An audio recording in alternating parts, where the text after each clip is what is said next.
Hello and welcome to another Total War Warhammer 2 multiplayer battle. This is once again a quick battle. I'm playing as the exiles of Nehek against Middenland and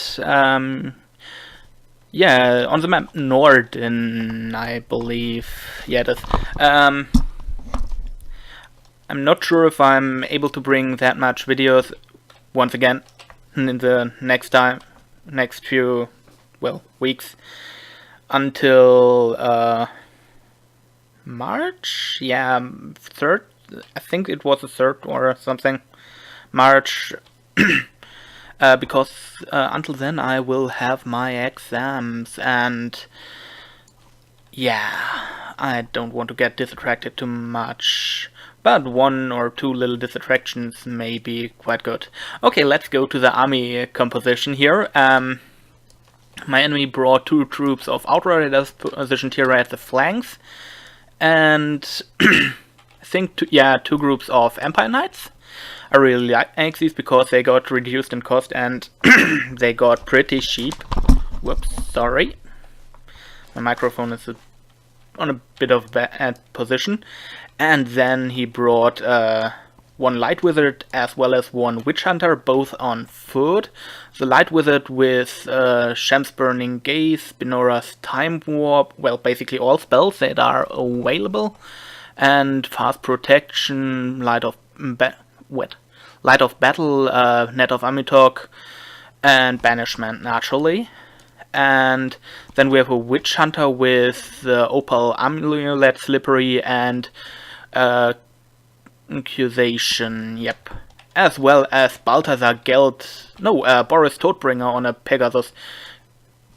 If they are playing Middenland, they won't bring Balthazar Geld because that's impossible, because Middenland has a limited roster. And for the sideline here we have 3 troops of Halberdiers, probably against any large monsters, as well as 1 troop of basic Middenland swordsmen. And here we have 2 units of Great Cannons, one being the Hammer of Witches, the elite version, or the Regiment of Renown, however you want to call it. And then we have 1 group of the Silver Bullets here. I'm not sure what they are. Well, they are better handgunners than the basic handgunners, but still they are quite, well, about 25% more costly or something. I think they cost 850 and the usual handgunners cost 600, so yeah, they're quite costly. So to my army I have Vanguard deployed 2 units of basic skeleton horsemen, the very cheap Cav with Vanguard deployment. I thought about bringing the Neakaran horsemen, but they didn't have, how was it called, Vanguard deployment, but yeah, these guys have, and they are cheaper, and you also couldn't afford to bring a Tomb Scorpion, which I would have then Vanguard deployed behind here, and it would have done a good job too. And for my main core of army, we have 3 swordsmen in the center at the front line, then 2 skeleton spearmen at the sides, then a center of 3 Ushabti without any additions, just on level 1, I think. Yep, leveled up once. Yeah, I didn't want to bring the... Well, I wanted to bring units that are not chosen too often, like... Okay, once again.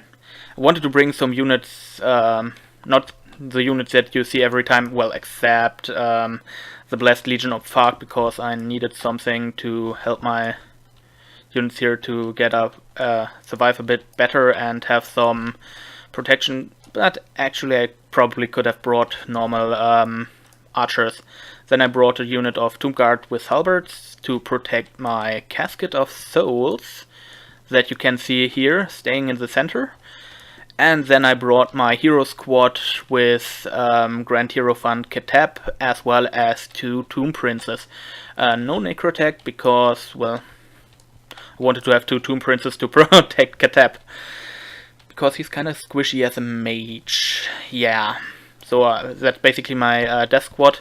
Khatep has brought, I have to get this, I brought his Lynch staff to basically disable sniping abilities and reduce them a bit, or also counter casting. And I brought Jav's Incantation of the Cursed Blades, the melee buff, as well as Nero's Incantation of Protection, just to give some tankiness, as well as his Sandstorm ability. Yeah, I think that's it for my army. And with that, I think we can start the battle.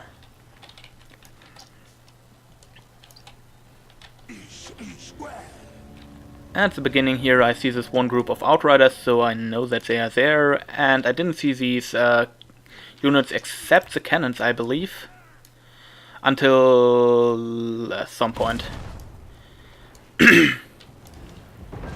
So I immediately started marching forward. I wanted to use these trees and the hill here to protect myself from any cannon fire, which I was expecting, kinda, fighting against the Empire.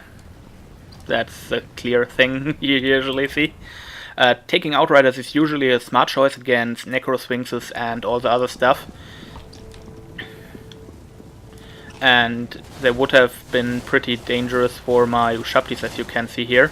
Especially since I don't have a Necrotech to heal them. But I can ward them off with my Archer Fire, since usually normal archers win against the Skirmishing Calf. So I built kind of a defensive position, hoping this little ridge here would protect my troops from the cannon fire. And let's see if it does. Not so much, but this shot was just great, hitting my Tomb King, one Tomb Prince 2 times, and then also killing Ushabti here. Ooh, that was painful. I also let my Casket of Souls fire at these Outriders one time to really ward them off, because I don't want them to mess with my backline, and I pulled these spearmen around so that they don't charge into my archers. And at this point I decided to march forward, and I tried to lock up my formation at the beginning, but when I needed to shift it, they wanted to stay back in their original formation, and I didn't want that, so I had to first unlock the formation and disable the formation thing, action group, not formation. As you can see, the Middleland player is bringing his Empire Knights around here to do some flanking action.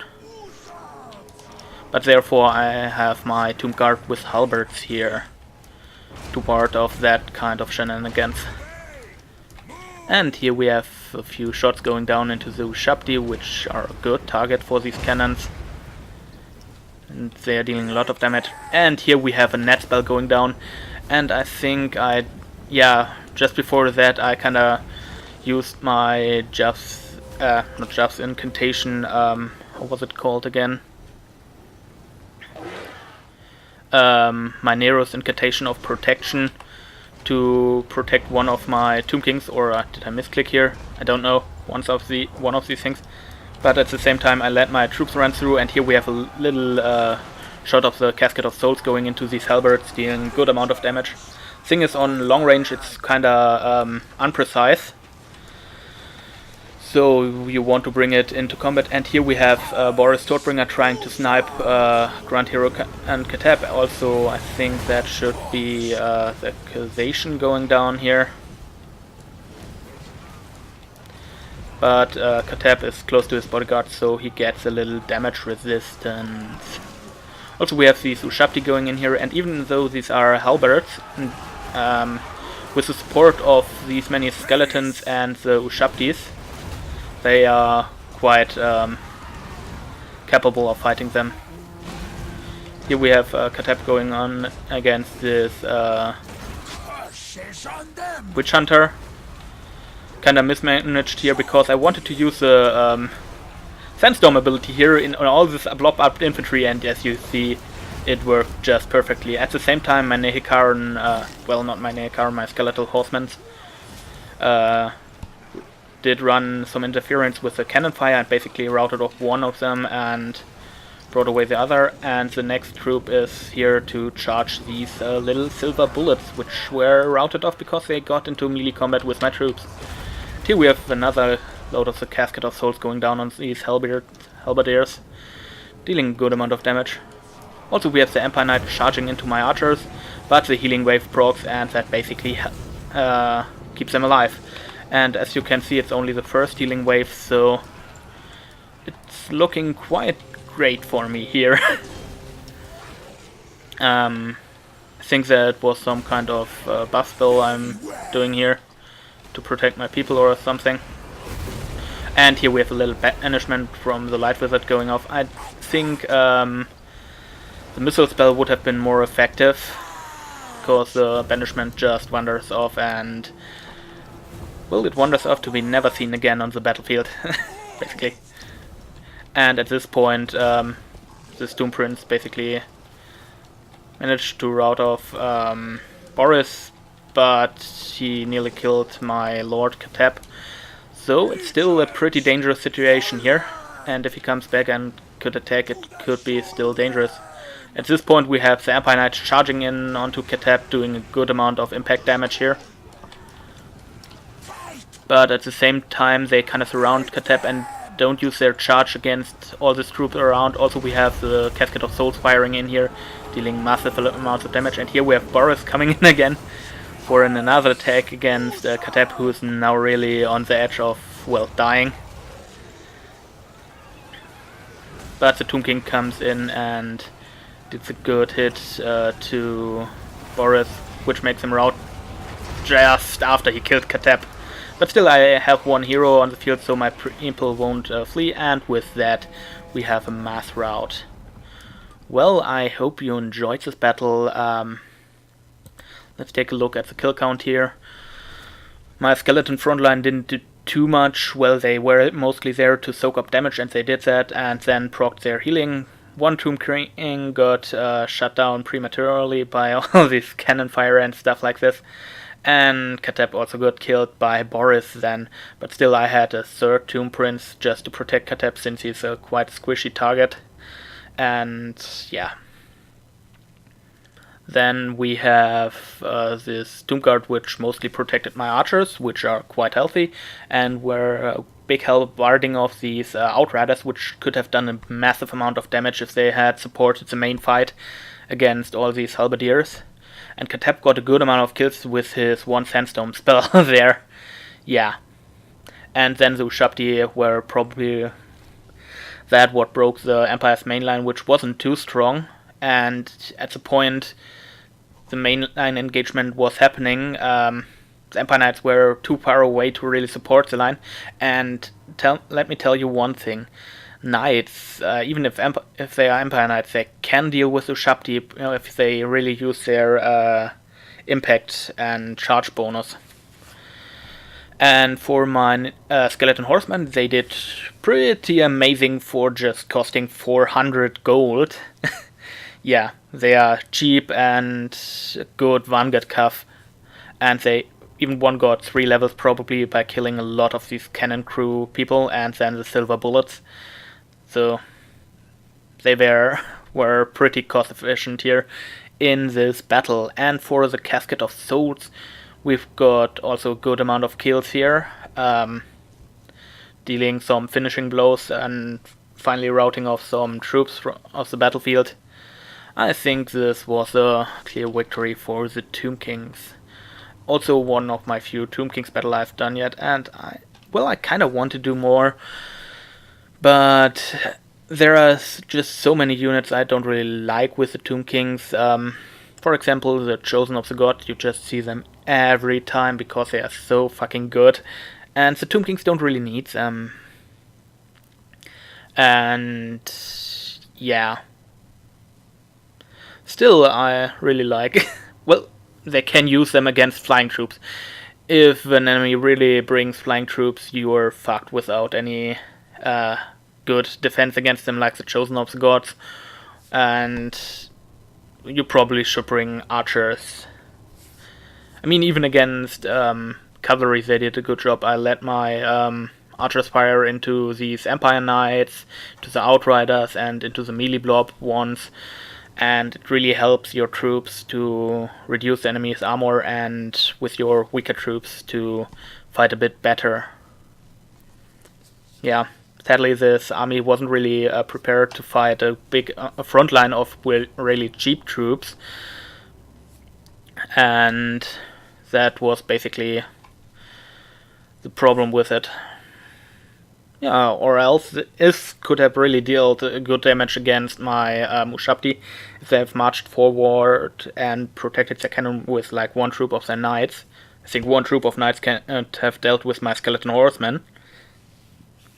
But luckily for me, the whole battlefield, the whole army was kind of spread out. These halberdiers, even though they were off against Ushabti, were mostly fighting skeletons, and then it's not really their ideal target since they are kind of lacking offense skill, and these skeleton warriors are kind of defensive focused. And the light wizard did a good amount of kills, probably with his banishment. I wonder that I did not see too many Shams Burning Gaze, since they are a pretty potent sniping spell, and since this army was really set on sniping. Yeah, that really worked, and that really could have worked, and it worked. I mean, Khatep is dead, as well as this one Tomb Prince, and this one just survived. Well, the campaign, I would consider this battle more of a loss. Well, not really, since the Tomb Kings get Khatep back every turn. But you know what I mean. I lost some pretty valuable units here. But on the other hand, the rest of my army is pretty fine. Well, they got some damage. Well, I hope you still enjoyed this battle. Have a nice day, and bye. Yeah, bye.